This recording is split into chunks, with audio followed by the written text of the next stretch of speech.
Bueno, hola a todos. Después de prácticamente una hora estrenándonos equipos, os doy la bienvenida nuevamente a un episodio nuevo de Podcast Picapleitos Podcast. Y bueno, tengo que decir que casi que puedo anunciar un 2.0 con nuestro próximo invitado porque tenemos el tiempo cronometrado porque tiene que recoger a su hija. Muy buenas tardes, Sergio Marco.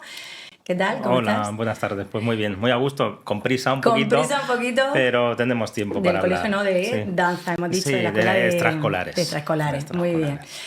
Eres el invitado número 7, uno de los Bonito números más número. favoritos de mi familia. No sé si eres supersticioso, ¿tienes A mí me algún tip? gusta el 13.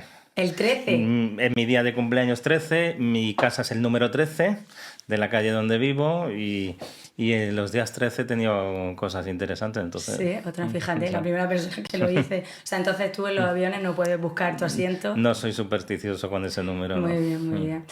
Bueno, pues yo os voy, si me permitís, os voy a presentar al abogado, bueno, es abogado, pero lo voy a presentar como el profesor Sergio Marco, como el abogado y profesor más moderno de lo que yo he conocido, porque Sergio, además de ser abogado, es profesor de Derecho Procesal de la Universidad de Murcia y de la Escuela de Práctica Jurídica.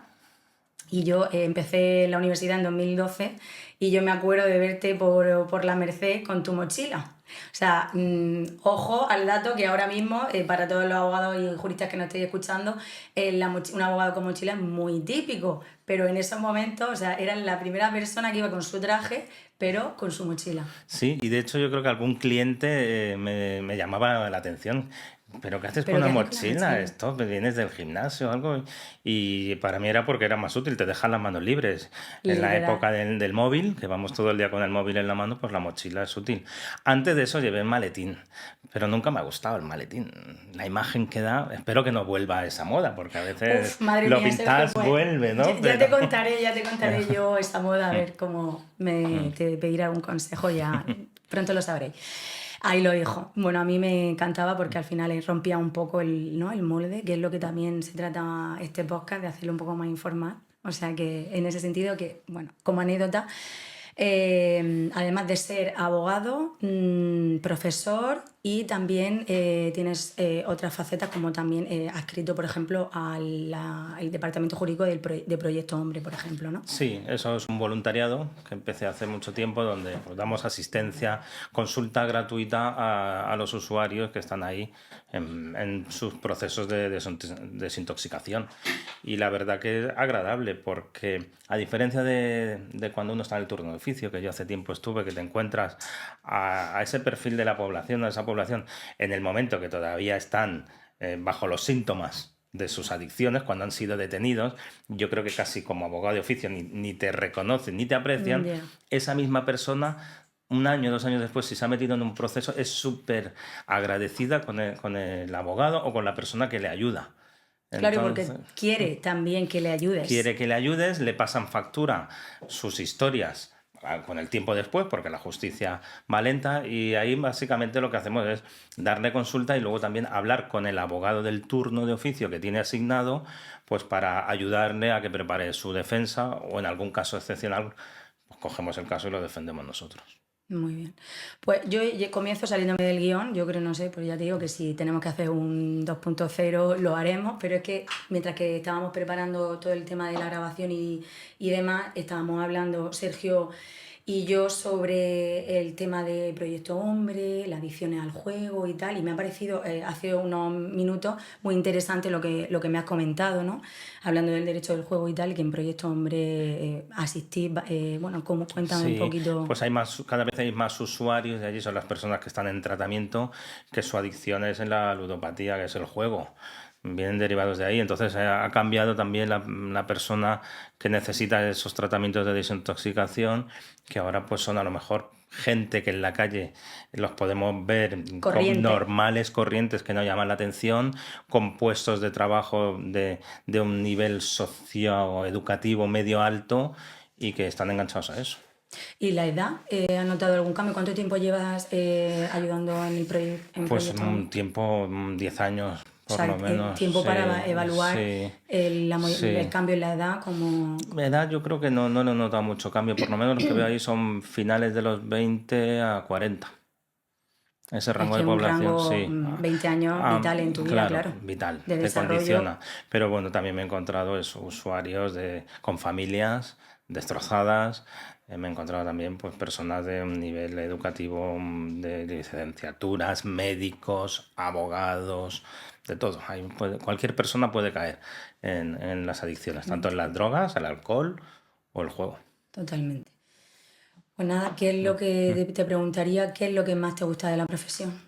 Pues a mí lo que más me gusta yo creo que es la sensación de ayudar a la persona, al cliente. Fíjate que es la Sí, pregunta más cliché, o sea, la respuesta sí, más cliché, pero digo, ¿no, no me la dará? sí, pues eso es un poco el subidón emocional de involucrarte en el problema de alguien y luego sentir y que el cliente te lo haga sentir que le has ayudado, le has resuelto la vida, le has resuelto un problema, le has Bueno, facilitado, le has quitado un totalmente. problema. Eso yo creo que es lo que me movió a mí desde que era crío para meterme en esta profesión y me gusta. Bueno, tener una habilidad técnica, unos conocimientos que te permiten, pues eso, hacer cosas a lo mejor Desenvolverte que el resto de personas no, porque estamos preparados para eso, totalmente. entender perfectamente la organización judicial, el sistema, el procedimiento. Para mí eso es lo que más me gusta. También la adrenalina de subirte a estrados, sentarte ahí y que te escuchen. Totalmente, totalmente. Hoy he hecho una audiencia previa esta mañana y ya, porque no era un juicio, ¿no? Pero la audiencia previa pues te la preparas como si Sí, fuese un juicio. claro, He claro. interpuesto recursos de reposición, protesta y tal, y sales con, efectivamente, con una adrenalina A que de... sales con el subidón. Total, total, Sí. total. Eso es adicción también. Es adicción al Es final, adicción es también. cortisol, Sí, sí, sí, eso te sí. mueve, pero yo creo que sí que para mí esa sensación es de lo que más me gusta de esta profesión, aunque como todas, pues es una profesión pues con sinsabores, es una montaña Totalmente. rusa, es una profesión bipolar, todo lo que queramos, pero a mí me Y encanta. Sergio, el ego. Mm. Eso es importante. Me refiero Sí, a ver, que yo entiendo que quiere ayudar a la gente y por supuesto, porque yo también y es muy reconfortante, pero ¿cómo trabaja el ego? Quiero decirte, una profesión, bueno, que no sé si es de estatus o al final tienes que, alguien te da la razón o te la quita. claro. No hay iguales. Claro, pues eso, si te la quitan te baja el ego, es cierto, pero bueno, yo hace tiempo me aplico el lema y no es por decir un postín, es que lo pienso así, que los juicios o gano o aprendo. Es más, cuando aprendo de mis procedimientos es en los que no me han dado la razón, porque te lo miras, lo repasas, ¿por qué no? ¿Qué he hecho mal? Los que ganas, pues a lo mejor te lees el fallo de la sentencia y luego no te lees ni los fundamentos, porque te han dado lo que pedías. Claro, claro, Entonces, totalmente. es eso, claro. Lo que pasa es que aprendes a veces a costa de tu cliente. Aunque también hay que decir que perder un caso no es hacerlo mal. A veces dentro de la Por planificación supuesto, previa ya lo tenías pactado como un riesgo más que por supuesto, asumible o es perder menos de lo esperado, que esto no por es supuesto. de todo o la nada. Por supuesto, totalmente. Al final también todo está en el asesoramiento y en el consejo previo que tú le hayas dado al cliente, más Que que el el cliente, resultado. claro, que el cliente sepa a lo que Claro. vamos y que lo que le dijiste en la primera cita cuando terminas el caso, pues vea que no te ha desviado demasiado. Bueno, tengo que preguntarte, lo tengo que hacer, me encanta el derecho procesal, profesor de derecho procesal. Una pregunta quiero hacerte, dime tu aliado, qué norma, qué ley que te haya ayudado, que sea desconocida por tus compañeros, que veas que a lo mejor otros abogados no han recurrido, pues no sé, a ley de enjuiciamiento civil, ley Green. Mm, ¿Qué es lo que ¿Qué arma te ha ayudado a ti procesalmente para ganar un pleito? Pues yo creo que así, a esta respuesta rápida, yo creo que reglamento de competencia y ejecución el 1215/2012, reglamento europeo para los casos de derecho internacional, cada vez ahora más conocido, pero de un tiempo a esta parte no tanto, ni conocido por jueces ni por fiscales, todo lo que son las normas de conflicto europea. Y eso sí que me ha dado a veces conocerla bien, habilidad para un caso que a lo mejor el planteamiento no era el mejor, conseguir un resultado a lo mejor O sea, por encima.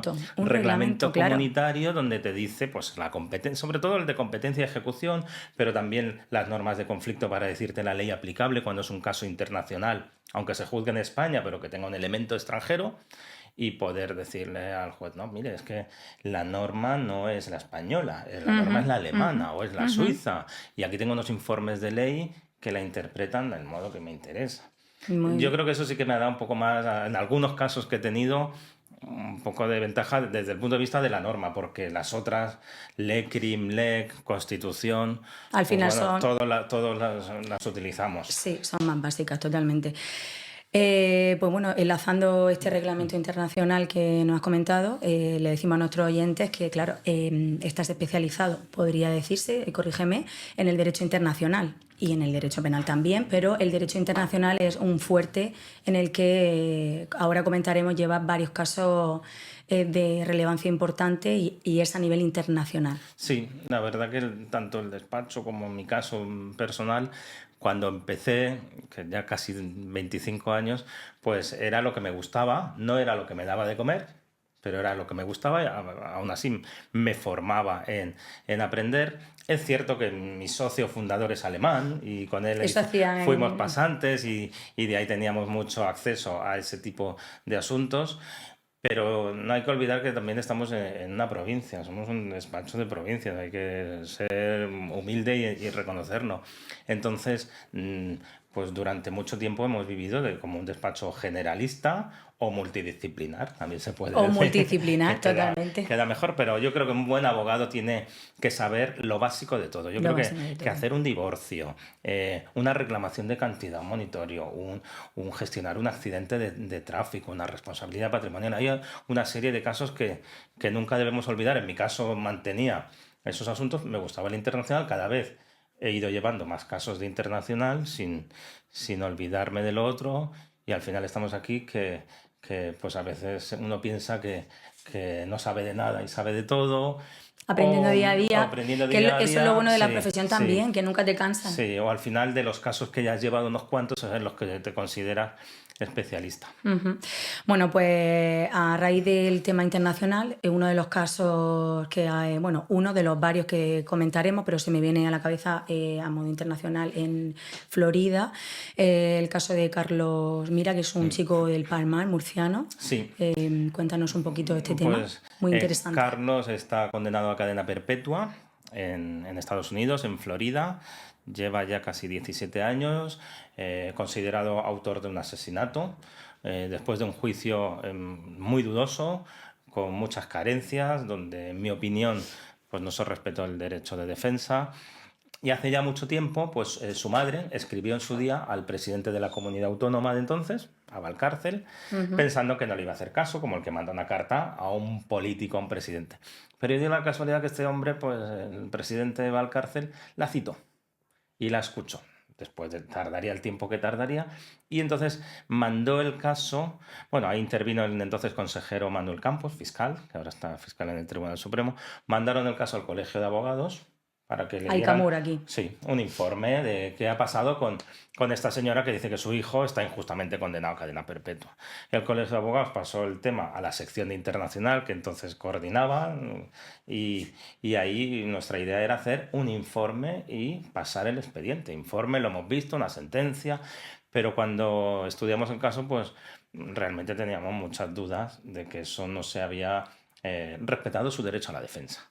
Y lo hicimos saber, lo hicimos constar así en ese informe de que no estábamos de acuerdo con ese procedimiento ni con esa sentencia.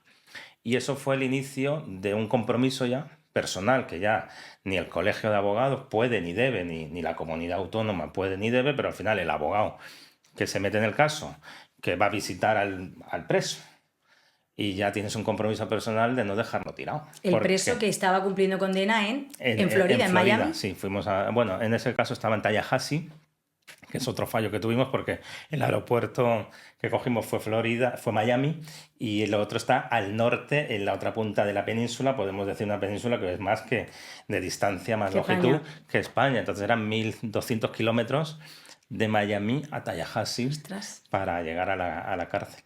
Claro, a Carlos le dijimos, ahí fuimos 3 compañeros. en los que estamos, ¿no? Paco Valdés, Casia y yo. Fuimos 3 abogados a vernos. Y perdona, Sergio, ¿cómo fuisteis vosotros y no fue otro abogado? Porque al estudiar nosotros el caso por una sección de internacional nos pareció interesante y asumimos ese compromiso. Entonces le dijimos a Carlos que, Carlos, aquí o te mueres tú o nos moriremos nosotros. Cadena perpetua, somos casi de la misma edad, pero vamos a estar haciendo lo que esté en nuestra mano para ayudarte. Para él es una esperanza saber que tiene alguien fuera, nosotros tenemos una limitación, nuestro objetivo es convencer a unas ONGs que hay allí, que proliferan mucho, que se llaman los Innocence Project, que son proyectos de inocencia, son magistrados, jueces jubilados, catedráticos, profesores y abogados que desinteresadamente asumen la defensa de condenas a cadena perpetua o pena de muerte cuando consideran que son injustas. Y ahí hay muchos, porque ahí es un país que tiene un índice de corrección, de revisión de sentencias por error judicial mucho más elevado que España. Aunque España va por ese camino. Por ese camino. Y veremos a ver... Sobre todo en el tema administrativo. Sí, y en el penal con las conformidades tal, y entonces veremos a ver si aquí también en su día empezarán a crecer los proyectos de inocencia, que es para defender. Bueno, nuestro objetivo es convencer al comité de admisión de una Innocence Project que cojan ese caso, porque nosotros no tenemos licencia para actuar allí, y le hemos dado todo el trabajo hecho, analítico, y luego además a través de la universidad lo hemos metido en clínica jurídica y ha sido el tema de varios TFGs, trabajos de fin de grado, donde hemos desgranado hasta el milímetro cada una de las declaraciones del proceso y coincidimos en que ese juicio no estuvo bien llevado. Si Carlos hubiese tenido dinero y en vez de el abogado que le pusieron se hubiese contratado un buen equipo de abogados, no estaría condenado. Y Sergio, ¿los hechos dónde sucedieron? En Clearwater, en un pueblo en la mitad de la península de Florida. Yo por lo que he estado leyendo, no hay imágenes de los hechos, no hay testigos verídicos, había rumores de que incluso eran comprados. Uno recibió una recompensa por declarar en contra, que era un narcotraficante. Hay unas fingerprints o huellas dactilares de una persona que no son de Carlos, en sangre, ¡Ostras! En la propia escena del crimen, que no se han investigado. El abogado de Carlos Mira tiene un historial pésimo de inhabilitaciones por negligencia profesional. ¡Ostras! Poco antes de Carlos llevó la defensa también de una mujer con una discapacidad intelectual del 80% y en el juicio no alegó su discapacidad intelectual. Y le condenaron a esa persona. Luego ese caso fue anulado. Pero este abogado, si vemos el juicio, pues no hizo ninguna actuación. Le dijo, acógete a tu derecho a no declarar y a la presunción de inocencia, que el juicio está ganado. Y claro, tú te vas a un jurado y un jurado no entiende el no declarar. Tú le tienes que dar una versión alternativa. Cuéntale dónde estuviste, por qué no eres tú. Intenta convencer. No hizo nada de eso. El jurado aceptó también como prueba la declaración de la madre del muerto, de la víctima, diciendo que tenía el presentimiento que Carlos era el asesino y eso lo valoraron como una prueba. Madre mía. Total, que tenemos ahora mismo 3 personas, murcianos del Palmar, en Estados Unidos triunfando. Cuando estuve la última vez, estaba jugando ahí Carlitos Alcaraz, el Open de Estados Unidos. Contra Djokovic, me acaba de decir que ha perdido, qué mal. En aquel momento estaba número 1 en el ranking mundial, jugando el Open USA, y me acuerdo cuando fuimos a ver la segunda vez a Carlos Mira, un periodista que nos preguntó, y dijimos, pues mira, ahora hay 2 Carlos, los 2 se llaman Carlos, los 2 son del Palmar. Uno es un triunfador, el número 1 del mundo en el tenis, y el otro, que es al que venimos a ver nosotros, es un perdedor. Está condenado. Pero ahora hay otro... ¿El tercero? Otro tercero, no es Carlos, pero es del Palmar, que es asesor nombrado segundo ministro de Donald Trump. Hace una semana salió un murciano del Palmar, nacido en el año 74, mismo año que Carlos Mira, y lo tenemos en el gobierno de Donald Trump. Eso ha sido hoy, porque entró ayer, sí, ayer la inauguración fue ayer, que yo lo que he visto hoy es que había destituido al jefe de cocina o algo así, que creo que es español, ¿puede ser? Sí, al chef Andrés, pero ha nombrado a este. Entonces, pues si desde aquí me escucha, me gustaría poder tener una reunión de 5 minutos con él y contarle. Además, la madre de Carlos, ella regentaba un kiosquito que hay enfrente del instituto donde se vendían las chucherías o bocadillos, incluso de tortilla de patatas y tal, para los chavales del instituto. Y seguro que a Carlos, tanto al tenista como al otro, pues hayan pasado por esa tienda ellos. Y bueno, si alguien pudiera ayudar a dar visibilidad a este caso, pues la verdad que sería útil, como pasó con Pablo Ibar. En el caso de Pablo Ibar, que ha coincidido con Carlos Mira, este condenado a pena de muerte, él es vasco, tuvo el apoyo de todo el movimiento Abertzale del País Vasco, ahí se unieron las empresas y financiaron la defensa y se repitió su caso.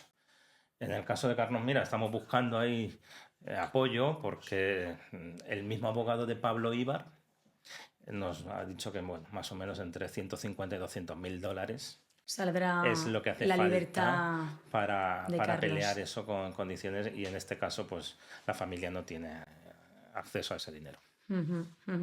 Quiero preguntarte que no, porque no quiero que se me pase, el otro día que estuvimos reunidos me comentaste un poco, que estuvimos hablando, que estabas en creación de una asociación, pero no sé si es de este caso o de... Sí. Vale, es de este caso. Sí, ya hemos pensado que la manera de instrumentalizar un poco mejor la defensa es crear una asociación. El embajador de Estados Unidos, que no cónsul, embajador, Santiago Cabanas, era cónsul cuando fue el juicio y conoce bien el caso y él dice que opina lo mismo que nosotros, que ese juicio no estuvo bien. Y todavía sigue apoyándonos, teniendo reuniones con nosotros, y me aconsejó montar una asociación, como se hizo en su caso para Pablo Ibar, y desde ahí instrumentalizar, y sí, hemos creado la asociación. En ello, pero sí. Está creada ya. Tenemos los estatutos, está firmado y está en proceso de registro. Muy bien, pues seguiremos hablando de ese tema porque al final lo que parece que no influye o que no cuenta... Muy bien, pues otro asunto que también es interesante y que también es de gente murciana, porque ahora mismo estamos aquí en Murcia, concretamente en la Plaza de Santo Domingo, donde tienes tu despacho, y es un asunto laboral, en este caso el laboral. Cuéntanos de Terra Ferrandis, de la empresa murciana, pues, un asunto súper anecdótico, o sea... La historia de Terra Fecundis también es bonita por el origen, ¿no? Son 3 chicos que estudian ingeniería agrónoma, que habían vivido de cerca por sus familiares lo que era la tradicional vendimia en Francia, ir allí a trabajar. Que más que menos tenemos algún familiar que ha ido a la vendimia a Francia. Todos lo sabemos, esto, que antiguamente pues se hacía sin contratos, sin papeles, y bueno, y allí el dueño de la finca pues bueno, te pagaba de aquella manera. Esto se organizó bien con una norma europea que permite el traslado temporal de trabajadores de un país a otro a prestar servicios de manera temporal, y dice esa norma europea que entonces se tiene que pagar la seguridad social en el lugar de la residencia habitual del trabajador, porque si yo vivo en Murcia y me voy 6 meses, no, máximo 3 meses al año a Francia, pues yo cotizo en Murcia porque es donde estudian mis hijos, donde tengo mis médicos, y donde voy a vivir y donde recibo las prestaciones por mis cotizaciones. Eso se organizó también con una ETT transnacional que, debido a su gran éxito que tuvo, pues fue objeto de denuncias por parte de su competencia en Francia. Y por el proteccionismo de su país, pues se inició un procedimiento penal y laboral contra esta empresa por entender que tenían que cotizar allí, cuando ellos habían pagado a la Seguridad Social Española, y cada vez que habían mandado a un trabajador allí era con un permiso de trabajo aprobado por la autoridad española, por la Inspección de Trabajo y el Ministerio de Trabajo, todo con sus papeles en regla. Pero para Francia ese dinero pagado aquí no cuenta y se lo vuelven a liquidar. Y les reclaman un fraude a la seguridad social, un caso que en mi opinión es injusto desde el principio hasta el final. En todo caso, un empresario que ha trabajado aceptando las reglas y cumpliendo con las reglas y con sus permisos de trabajo, pues no puede ser que en una Unión Europea como la que estamos, lo que haces en un país, en otro te digan que no vale, cuando hay un reglamento que sí lo permite. No Pero entiendo, bueno, la verdad, ahora mismo, porque yo recuerdo que yo estuve unos meses viviendo fuera y trabajando en Irlanda, y yo coticé allí, Pero yo luego, bueno, es verdad que me estaba todo el tema del COVID, la pandemia, y no pude hacerlo porque fue todo muy rápido cuando me vine, pero con un propio modelo que se llamaba el U1, recuerdo, que era un modelo europeo totalmente, se coordinaban los servicios de trabajo de Irlanda y el CPD español y no había ningún, no sé qué me... Pues aquí hay un certificado que se llama A1, que es el que permite mandar. Yo soy una empresa española, yo presto mis servicios aquí, pero ahora me tengo que ir a hacer un trabajo puntual a Francia. Mando a mi gente y con el A1 van. Ese es el que utilizan el personal de vuelo de los aviones. Cuando te vas de un país a otro Claro, y durante un tiempo están en fíjate. otro sitio. Los camioneros, cuando están atravesando otras zonas, pues van con sus permisos de que no, estoy aquí dado de alta en España porque es mi centro de operaciones. Pues con eso han funcionado y no se ha aceptado por la administración francesa. Luego, si te vas a la base de datos europea, donde está la estadística de qué países mandan más trabajadores y quiénes reciben, pues vemos que Francia, que aquí no acepta recibir, pero que Francia manda muchos. No tanto en volumen de personas, pero en volumen de salario, porque Francia manda trabajadores cualificados fuera, también manda con sus A1. Y es que si nos creemos la Unión Europea, la libre circulación de personas, capitales y empresas, tenemos que aceptar las reglas. No podemos ser proteccionistas para unas cosas y no Y para luego otras. aquí, que no me quiero poner muy tecnicista, pero entiendo que por regla, o sea, por normativa internacional habrá convenios que en ese sentido, yo lo desconozco, Claro, los claro. convenios de reciprocidad, Está etcétera. todo regulado y de la ley se desprende que está bien hecho. Pero en este caso consideran que ha Y habido un fraude y ahí están perseguidos. ahora mismo ese asunto en qué estado se encuentra. Pues estamos en el recurso de casación al Tribunal Supremo francés, porque en primera y en segunda instancia han condenado. No apenas no hay que entrar en prisión, pero sí que hay condenas y yo sé que terminaremos en el Tribunal de Justicia de la Unión Europea, Totalmente. que es Es la que previsible. interpretará su norma europea y la terminará interpretando él. Ujú.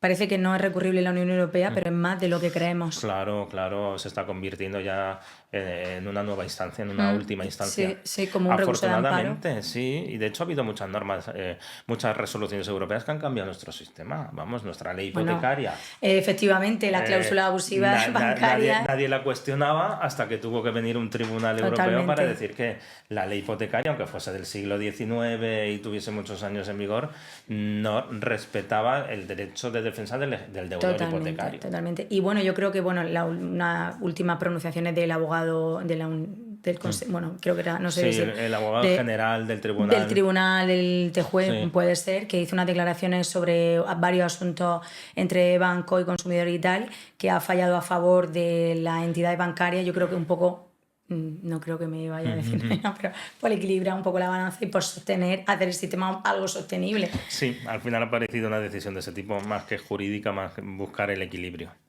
salomónico.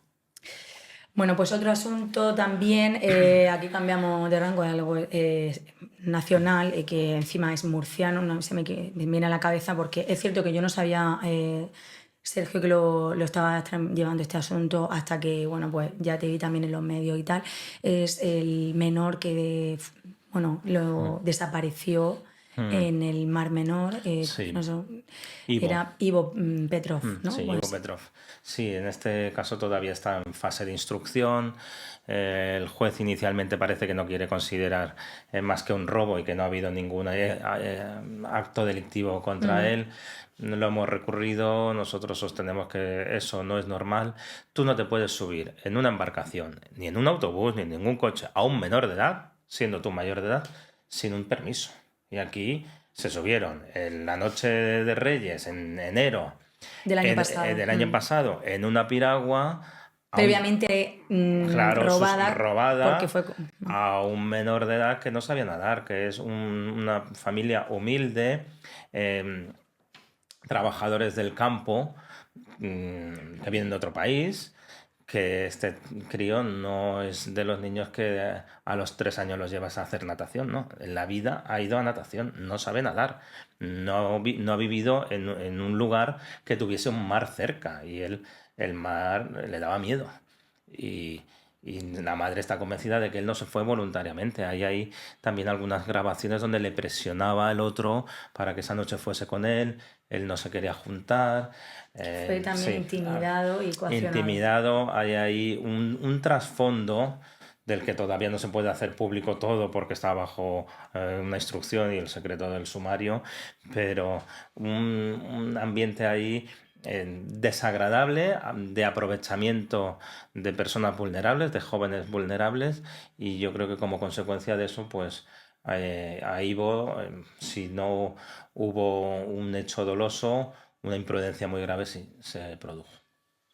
Porque ahora mismo, si no me equivoco, lo que se ha dictado es el auto de apertura del juicio oral, De ¿no? juicio oral solamente por el robo. Y el robo es lo de menos. Aquí lo que más fue es que Ivo desapareció y que las personas que estaban con él dieron 3 versiones distintas en las próximas 24 horas. Y si tú has sufrido un accidente con esas consecuencias tan graves, lo primero que tienes que hacer es decir la verdad. No puedes decir hoy que ha pasado una cosa, luego que ha sido él que se ha ido, que él ha volcado la barca. No, cuenta lo que ha pasado. Entonces, empezar con las mentiras ya hace a esa persona sospechosa. Pues te voy a comentar. Bueno, entonces tú crees realmente, si Yo te creo, puedo sí, preguntar, sí, que sí, efectivamente no es un que, accidente, sino que fue un crimen. que es un crimen, sí. Si no es por dolo, por imprudencia, y vamos a pelearlo hasta el final de esa situación. Hay que dar las gracias al alcalde de Los Alcázares, a los servicios de búsqueda del ejército, de la Guardia Civil, que hicieron un trabajo encomiable. La familia siempre se lo va a agradecer. Parece ser que según el protocolo a las 2 semanas tenían que haber Deja abandonado la buscar. búsqueda y esperar a que de manera natural el cuerpo emerja. En este caso se les presionó y tuvieron que hacer un rastreo mirando el fondo del mar, los buzos, que además como la profundidad es escasa, la amplitud de la visión es escasa, porque a más alto pues puedes ver más. Entonces tenían dividieron el Mar Menor en carriles y fueron buzos buscándolo y al final pues lo encontraron. ¿Y tardaron cuánto tiempo? ¿3 semanas? ¿4 Pues semanas? creo que llegó casi al mes. Al mes. La verdad es que yo lo recuerdo con expectación y yo creo que estábamos todos los murcianos en nuestras casas, un poco Claro. en vilo, siguiendo... Es que es una angustia, no te puedes creer Sí. que en el Mar Menor sea buena persona y desaparezca. Y desaparezca. Que no es el Océano Atlántico ni Pacífico, es el Mar Menor. Y que siga una persona que no la pudieran encontrar era indignante, más esas versiones es que hasta al principio incluso hacía sospechar de que no estuviese allí. La Un madre poco incluso Marta del pensó, Castillo. claro, que lo hubiesen desaparecido. En todo caso, parece ser una posibilidad deshacerse de alguien subiéndolo a una canoa y volcándolo y decir que es un accidente. Que las circunstancias de ese accidente no son nada claras. Bueno, pues habrá que esperar al acto de A juicio continuar oral. el procedimiento, sí. Porque ahora mismo estás como acusación particular Somos acusación particular, sí. y el Ministerio Fiscal ha acusado también. Solamente por robo, pero También, no por el solamente por homicidio, robo. sí. Bueno, ya hablando de Mar Menor y de acusación particular, nos vamos Pues mira, a otro tema. enlazas bien, Nos sí. vamos al Mar Menor. Este asunto me encanta. Y además también tengo que hacer mención a Teresa Vicente. Sí, efectivamente, Teresa Vicente, que es vicepresidenta, porque ahora ha pasado también bueno, no sé exactamente en qué rango de la Unión Europea, pero no sé si será en el Consejo, en el Parlamento, entiendo, de la Unión Europea, ¿no? No, a Teresa Rivera, la ministra. Teresa Rivera, Sí. vicepresidenta del Parlamento, sí. Es la ministra del MITECO, del Ministerio del Medio Ambiente español, ahora vicepresidenta de la Comisión Europea. Y yo también pensaba en Teresa Vicente. Teresa Vicente es profesora de Filosofía del Derecho, que es el alma mater de la ley que otorga la personalidad jurídica al Mar Menor, porque eso fue un proyecto que nació en la Facultad de exactamente, Derecho. ahí vamos, a enlazarlo Las también. dos son Teresa, y entre ellas tienen buena relación. Teresa Vicente y Eduardo Salazar también, compañero, abogado, que junto con Teresa fueron los creadores y los impulsores de la iniciativa legislativa que dio lugar luego a la ley. Claro, es que ella también fue profesora mía de la universidad. Claro, efectivamente. Pues es un proyecto suyo que decía que que un ecosistema puede ser una persona jurídica, y cuando muchas personas la tachaban de loca, pues al final esa creación suya filosófica, muchas personas le decían, ¿cómo va a ser un ecosistema una persona jurídica? Y ella contesta, pues igual que un banco es persona jurídica desde hace 2000 años y nadie lo ha cuestionado. Una sociedad sí puede ser, que es también un ente inmaterial, puede ser persona jurídica, y un ecosistema que lo tenemos nosotros no. Y entonces, pues bueno, ella quiere cambiar el punto de vista del derecho a un punto de vista ecocéntrico, no humanista, sino que el centro está en los ecosistemas y no en las personas. Tradicionalmente se protegía el medio ambiente porque era un derecho de la persona de disfrutar de un medio ambiente. Y ese paradigma hay que cambiarlo y decir, no, no, no es un derecho que yo disfrute del medio ambiente. El medio ambiente tiene derecho a ser protegido por él, no porque esté al servicio del ser humano. Ese cambio de paradigma se está recogiendo ya en la jurisprudencia, en la doctrina, y lo recoge de manera innovadora esta ley, que la está observando media Europa, porque pues es el tercer ecosistema del mundo que se le reconocen derechos como una persona legal. Claro, porque entonces estamos hablando que el Mar Menor ha pasado, después de esta iniciativa popular, ha pasado a ser un ente con personalidad jurídica, como una entidad jurídica, y como entidad jurídica con capacidad procesal y de parte, te ha designado como abogado del Mar Menor. Efectivamente. Entonces ahora estás ejerciendo acciones populares en este caso, entiendo, penales, en defensa del Mar Menor. Exactamente. Ahora el Mar Menor está personado en procedimientos penales donde se persiguen delitos contra el Mar Menor por atentar a su hábitat, y el Mar Menor es parte en ese proceso, parte perjudicada es la víctima, y se persona con su abogado, que en este caso soy yo, pues ejercitando la acción penal.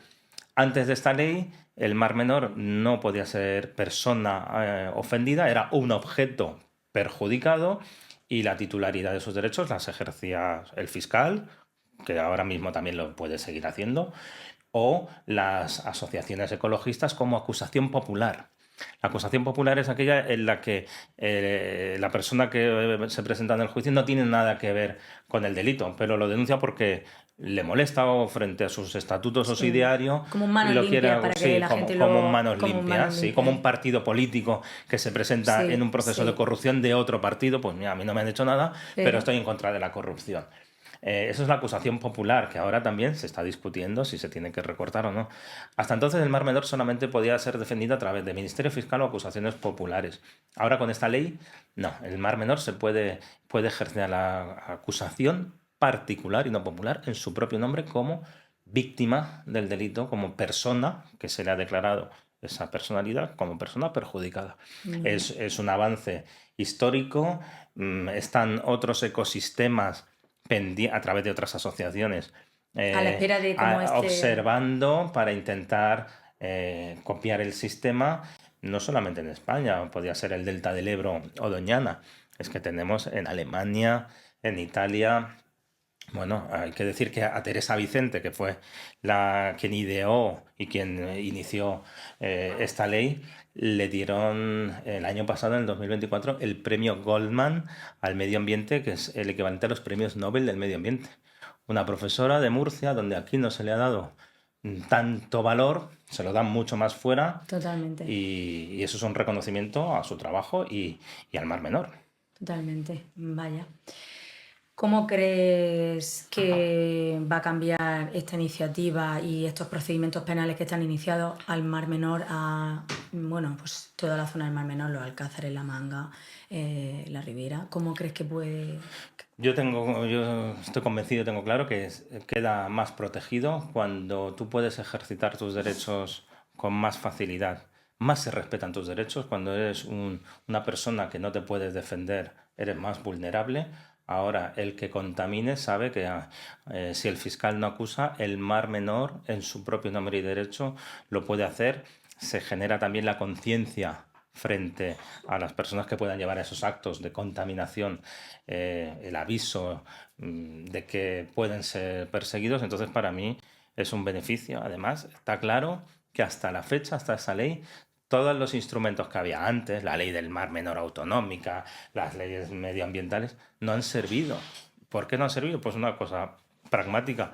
Vamos al Mar Menor y vemos lo que ha pasado, es que los sistemas de protección hasta ahora no han dado resultado. Todos hemos visto esas imágenes, ¿no?, de los peces. Entonces Totalmente, yo había creo que que cambiar han sido algo. virales. Y esto es un cambio radical y decir, Mar Menor no te hemos sabido defender como sociedad, pues ahora te damos el derecho a que tú te defiendas. Habrá gente que nos escuche y dirá, pero ¿cómo si el Mar Menor no puede hablar? Bueno, pues hay un reglamento que está a punto de ser aprobado, un proyecto, pero la propia ley también lo dice, donde se creará un comité de representantes. Igual que una empresa tiene un consejo de administración, el Mar Menor tiene un comité de representantes establecido en la ley, formado por distintas personas y entidades relacionadas con ese hábitat que de manera democrática pues lo van a representar. Fíjate, estaba yo pensando, al final este medio ambiente pertenecería en cualquier caso quizá al Estado, pero no ha formado la defensa, no, o sea, no la lleva el abogado del Estado ni el abogado de la comunidad autónoma.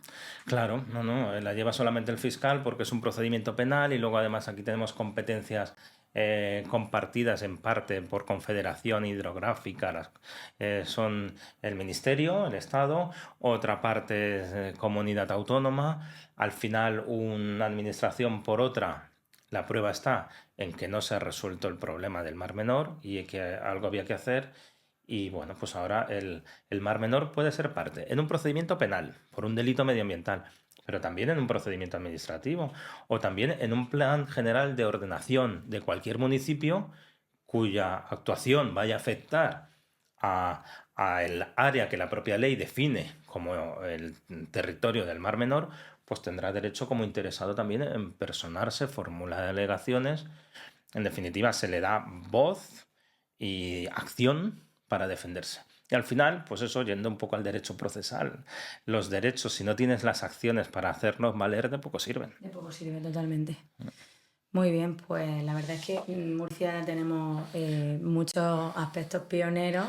Sí, así Qué es. rabia me da que nos vean en Sí. España como un poco ahí raros, ¿no? Como, no voy a decirlo, pero vamos, yo defiendo creo que siempre sí, que Murcia. hay para sentirse orgulloso de muchas personas pioneras que están dejando huella Totalmente. positiva, Totalmente. no solo para Murcia, sino para toda España. Pues, a ver, yo te quería preguntar también una pregunta fuerte, porque es cierto que desconozco, quiero hablar ahora de la Dana y de hecho sé que lleva un tema, una víctima de la Dana. Y claro, yo más que hablar del caso ahora mismo de este cliente, quiero preguntarte porque me viene también esa... Ahora te pregunto y me dirás tú qué opinas. Yo creo, desde mi desconocimiento de la poca información o la información que yo he escuchado, que el problema también no radica de lo que sucedió en la Dana, no radica esa falta de prevención, falta de aviso, falta de coordinación entre los diferentes organismos o autoridades de distintas índoles, locales, administrativas y estatales, sino también un poco que radica más, que tenemos que irnos a un problema anterior De y que viene planificación, ¿no? de medio ambiente, de limpiezas, de planificación medioambiental para a la hora de o bien limpiar, o bien cuidar, o bien edificar, un poco que el desabastecimiento de los ríos, de las aguas, ¿por qué sucedió? Está claro que al final cuando sucede también una desgracia, normalmente no es solamente consecuencia de un error. Es que da la mala suerte que se acumulan muchos errores y se produce la desgracia. Es evidente que no puede ser en un país como el que consideramos que es España, que es del primer mundo, con una catástrofe natural haya ese número de muertos. Eso no es aceptable.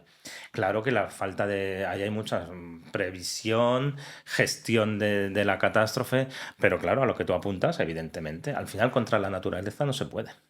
Al final la naturaleza, antes o después, se va a imponer. Pero... Dicho eso, que está mal planificado, las construcciones, las ramblas, esto está mal organizado, pero también hemos visto que hay otros países que construyen sus viviendas en zonas sísmicas de muchísimo riesgo y la previsión, organización y la ciencia y el ser humano se defienden mejor de esas catástrofes naturales. Y aquí, pues si está mal planificado, está mal construido, por lo menos deberíamos tener un sistema sistema preventivo de de alertas, alerta. claro, un sistema de alertas útil, un sistema que fuese como se hacía en los años 60 o 50, de ir un coche con un altavoz. Manténgase en sus casas y quédense, y no tanta tecnología en el móvil de que se está produciendo un fenómeno atmosférico y lleven cuidado. No, no, más claro, a veces más sencillo. Aquí se tenía que haber avisado a la gente. Y no, donde se produjo la mayor catástrofe no estaba cayendo el agua. El agua Lo caía sé, arriba. lo sé, A lo ellos sé. les venían las correntías. Es Entonces cierto, el ciudadano a lo mejor no era consciente de lo que estaba pasando aguas arriba, y si no se le totalmente, avisaba. En totalmente el es. caso este que yo llevo, pues sin entrar en el detalle, pero mi cliente no era muy consciente de ese riesgo, tenía a sus hijos que le estaban esperando en su casa, tenía que llevar una botella de butano, asumió el riesgo de bajarse del camión y subirse en su coche. Su compañero se quedó en el camión por más De qué hora prudencia. estamos hablando de ese día? Creo que fue un martes. Sí, esa tarde, noche. Él se subió al coche y se lo llevó la corriente, pero claro, él no era. Hace ya momentos antes había hablado con su hermano, que es el que me ha venido a ver, y él no era consciente del riesgo que estaba asumiendo.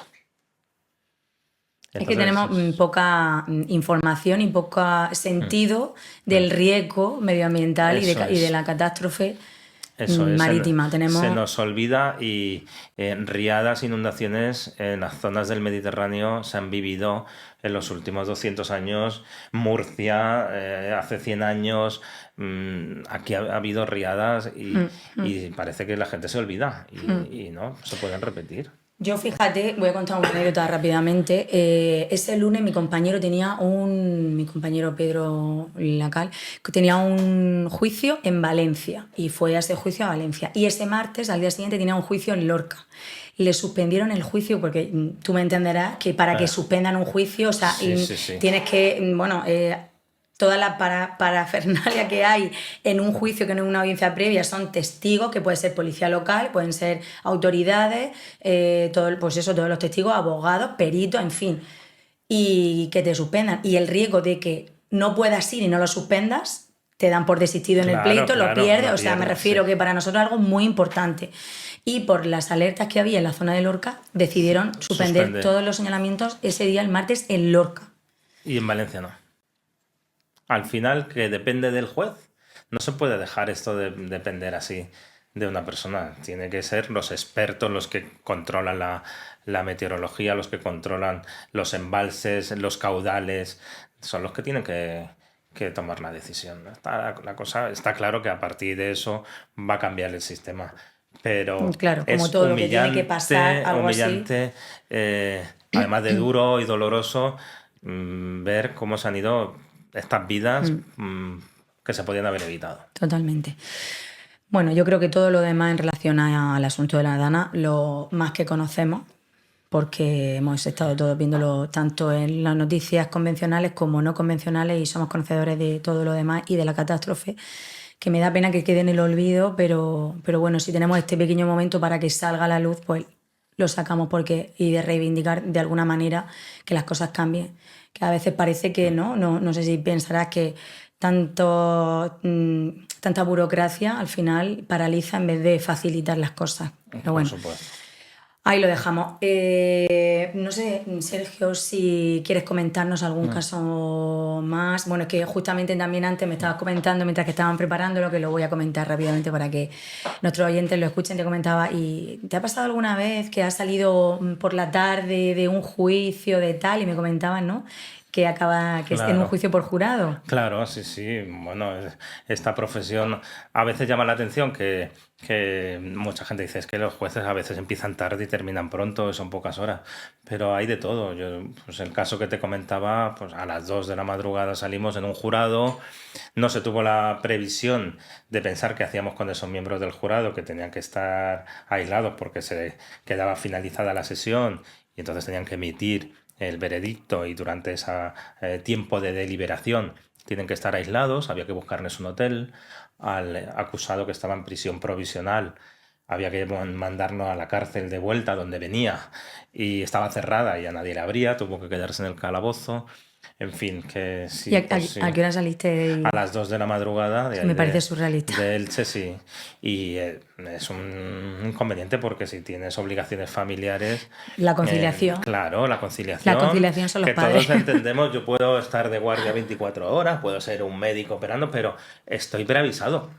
Lo que no puede ser es que sobre la marcha sí, sí, vamos a terminar y luego no te dé tiempo a gestionar esas obligaciones. En Totalmente. este caso, pues sí, a esa hora se salió, era un tema delicado de un asesinato con agresión sexual, merecía toda la atención del mundo, pero bueno, se podía haber también terminado antes y seguir al día siguiente. Pero luego, si los miembros del tribunal no tienen una zona aislada, ya ahí ya estás vulnerando las garantías Claro, procedimentales. claro. Volvemos al derecho procesal. Eso es. Causa de Sí, nulidad, en claro. fin. No, ellos, si termina la última sesión del jurado y empieza la deliberación, pues pasa el secretario judicial con su bandejita y le dice, señores, el teléfono móvil, aquí a partir de ahora ustedes quedan desconectados de todo, tienen que deliberar y hasta que no alcancen un veredicto, ustedes se van al restaurante acompañados por una policía, el juzgado les ha buscado un hotel y se van acompañados, pero en este caso pues parece ser que no tenían mucha costumbre en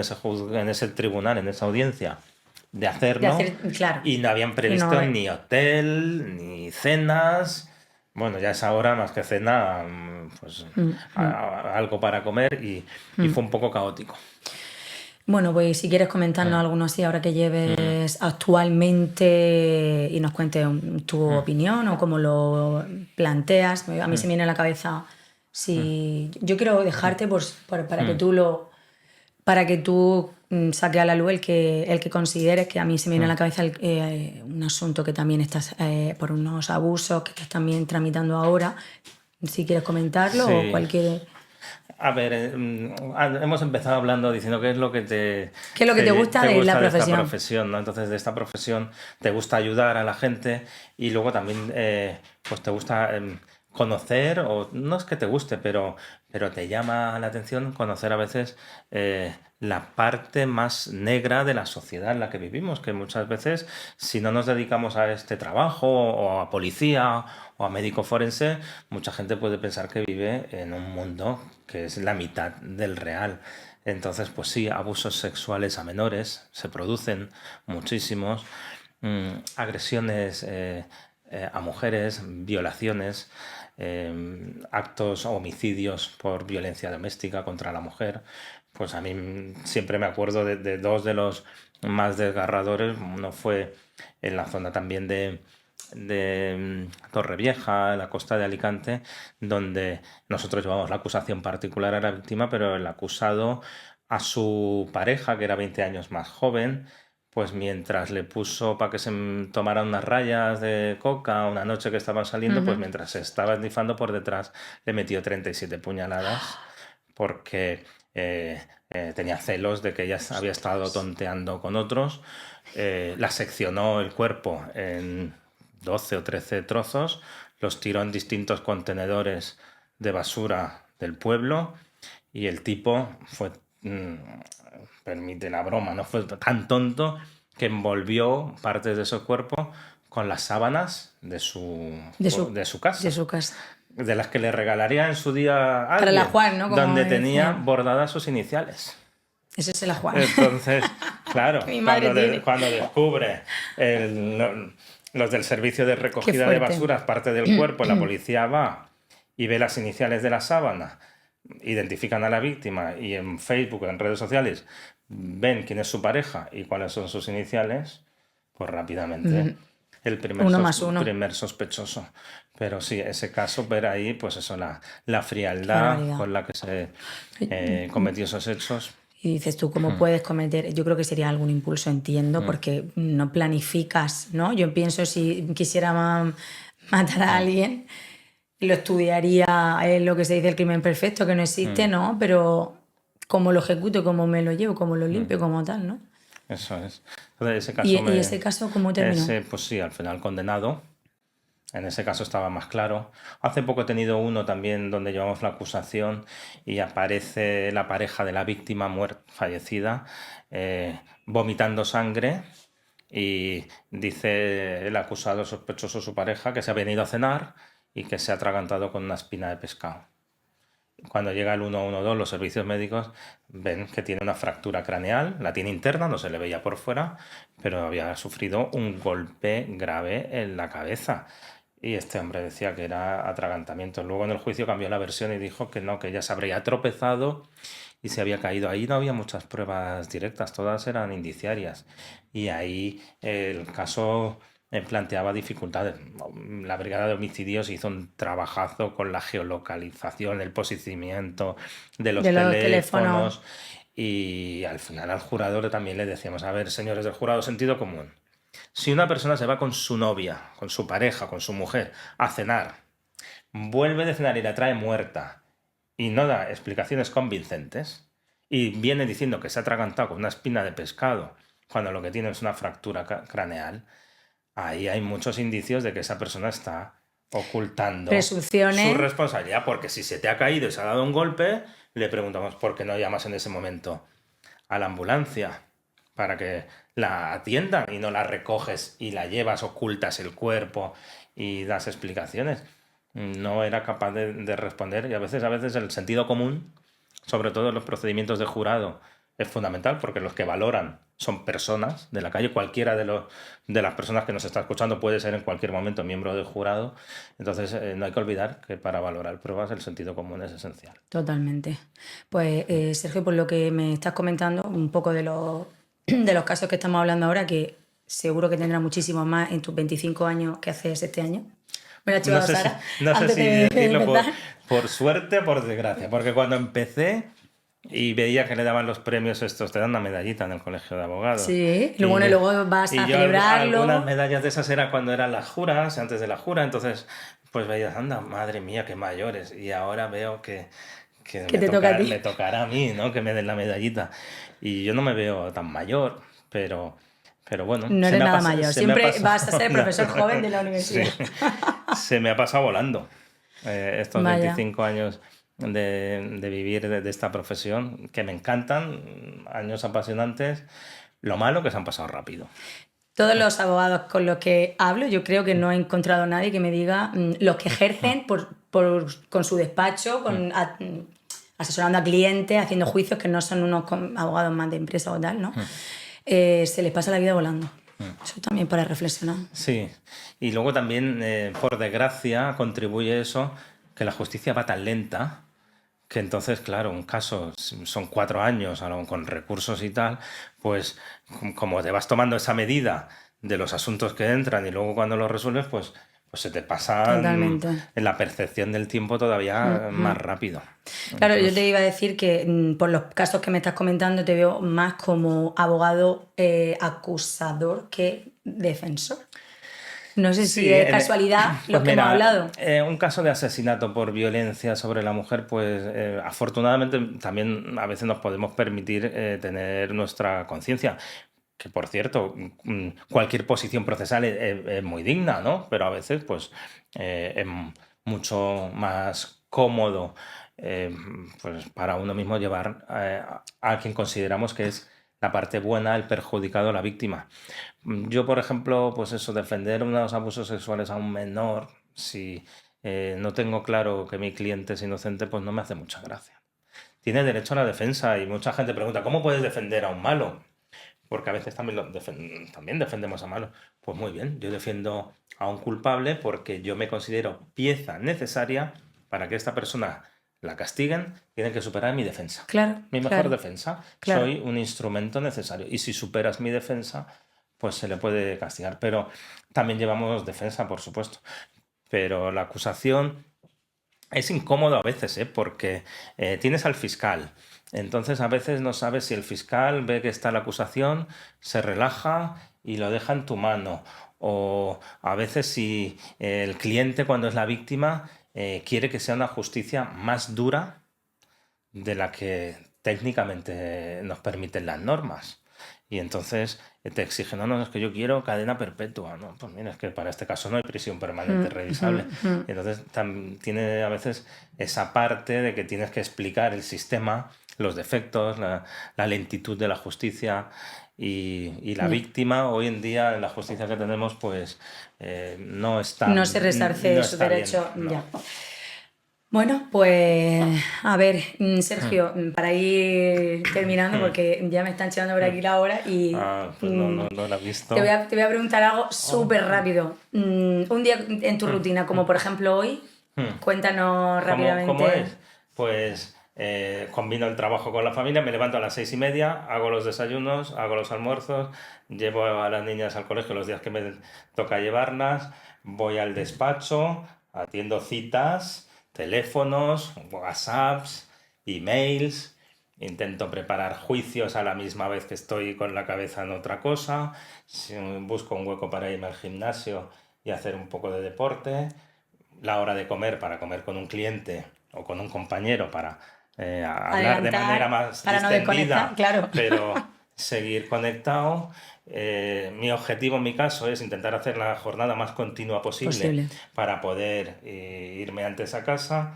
Hay días como hoy. Como hoy que he venido a quitarte. Si hay actividades extraescolares de mis hijas, pues puedo alargar. Otros días no, pues me obligo por lo menos 2 tardes a conciliar y estar en casa, que me vean el pelo. Entonces por eso me dijiste que podías los martes y los jueves. Eso es. Casualidad. Son los lunes y miércoles intento estar ahí en casa, medio trabajar como puedo, pero también con los años, con los 25 años, también te das cuenta que en la vida, si te centras de las distintas obligaciones o facetas que uno tiene, si te centras solo en una, en el trabajo, en tus hijos, solo, o en tu pareja, lo demás se pierde. Entonces hay, aunque no quede bien decirlo, pero a veces hay que obligarse a intentar ser mediocre. Que es un poco bueno en todo. Claro, y repartir un poco miserias o repartir peleas o repartir quejas un poco entre todos, porque este trabajo es absorbente y si no lo sabes cortar, puedes estar trabajando 12, 15 horas al día y eso no es bueno, ni para los clientes, ni para ti, al final te quemas, ni por supuesto para tu familia. No es sostenible. Vale, pues cortamos con las últimas 2 preguntas del podcast, que la primera es si fuese presidente del gobierno y pudiese, tomar una medida, ¿cuál tomaría? Bueno, me imagino que con esa pregunta de ser presidente sería un presidente del gobierno que tiene mayoría parlamentaria para hacer lo que quiere. Porque hoy puede darse el caso, no me refiero a que seas presidente del gobierno y no puedes hacer lo que quieras hacer. O tengas que dar prestado. O depender de mucha gente que te apoya. Yo si fuese un presidente del gobierno con mayoría absoluta de mi partido que puedo hacer, claro, por defecto profesional o porque es de lo que más sé o lo que más me afecta, yo le daría una vuelta muy grande a la administración de justicia, creando más plazas de jueces, cambiando normas, el enjuiciamiento criminal es del siglo XIX en pleno siglo XXI, no tiene sentido. 1881. Claro. Sí. 1881. No puede ser, un país no puede funcionar si no tiene una justicia rápida, porque a las empresas no le va bien, a los trabajadores no le va bien, a las familias. No puede ser que te divorcies y un niño estemos un año sin saber cuándo va a ver a un progenitor o al otro. Tenemos una justicia del antiguo régimen, predemocrática en lo que es en servicio público.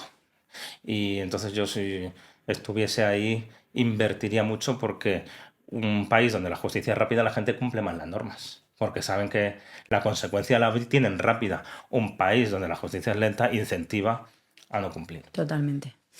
Y la última pregunta, ¿tienes algún libro que te haya marcado o que, bueno, pues sí, no tengo todo el tiempo que me gustaría para leer, pero cada vez sí que tengo más. A ver, así para esta pregunta hay uno de los últimos que me he leído, que me recomendaron en Diego Marín, el caso Collini. A mí no me gusta leer mucho literatura, igual que el cine, jurídico. No sé si porque me gusta cambiar del registro. Pues este me ha encantado. Este está escrito por un escritor alemán, abogado.